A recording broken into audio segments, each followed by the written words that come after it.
I know most people have already done theirs, but here in Oregon we sometimes run a little behind the curve.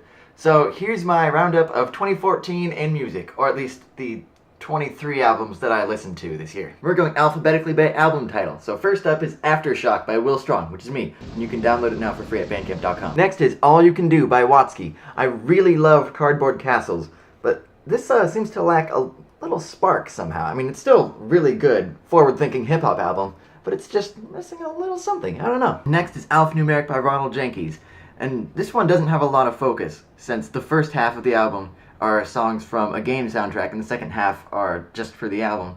So it gets a little confusing, but it does give it a pretty strong sense of variety, so it's still a fun listen. And then we have Baby Metal's self-titled album. Baby Metal is just about the best thing to happen to metal in 15 years. Just about any serious or real metal band could take a few lessons from Baby Metal about how to reach a wider audience. It's the first time metal has gained any mainstream attention in several years, so it's always a plus. Speaking of which, next is Careful What You Wish For by local Pennsylvania band Threatpoint. And while this album is rather enjoyable, it is somewhat bland. And next up is First Wave by Will Strong, available for free at bandcamp.com for download right now. And next we have Guardians of the Galaxy Awesome Mix Volume 1. Which proves that old pop songs are still catchy. All you need to make them relevant again is a modern remaster and stick them in a blockbuster superhero movie. So remember kids, if you're ever relieved to find an annoying pop song removed from airwaves, you just might hear it again in about 30 years or so. And then there's Hard Believer by Fink, which is ripe with elaborate arrangements, from the packaging, which looks kind of like a little book, to the songs, of course.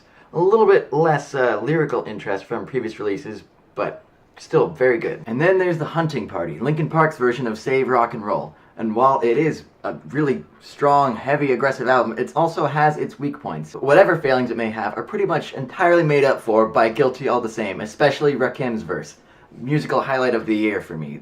It was just amazing. Coming straight out of Portland is Icarus the Owl's self-title. If you want to support local music and also get yourself a really good prog alternative album, buy this. For my nerd fighters, there's Incongruent by Hank Green and the Perfect Strangers. It's great to hear Hank have an album that's better produced than the amateur releases of the past.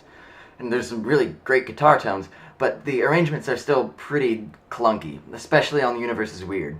The translation of Gangnam Style, though, was great. This last year, Animals as Leaders gave us The Joy of Motion, which, although it lacks a lot of the majesty and shredding of Weightless or the self-title, it's got a lot of grooves and some sort of lyrical content. Loopified, a really strong start for the funk pop trio called Dirty Loops, but there's little room for improvement. After hearing Maybe Trapped and Mostly Troubled, I covered Sorry I'm Not Sorry, and Tessa Violet liked and commented on it, meaning that she might be watching now, which means, thanks Tessa, you're perfect. It's perfect. The album. I love you. The album.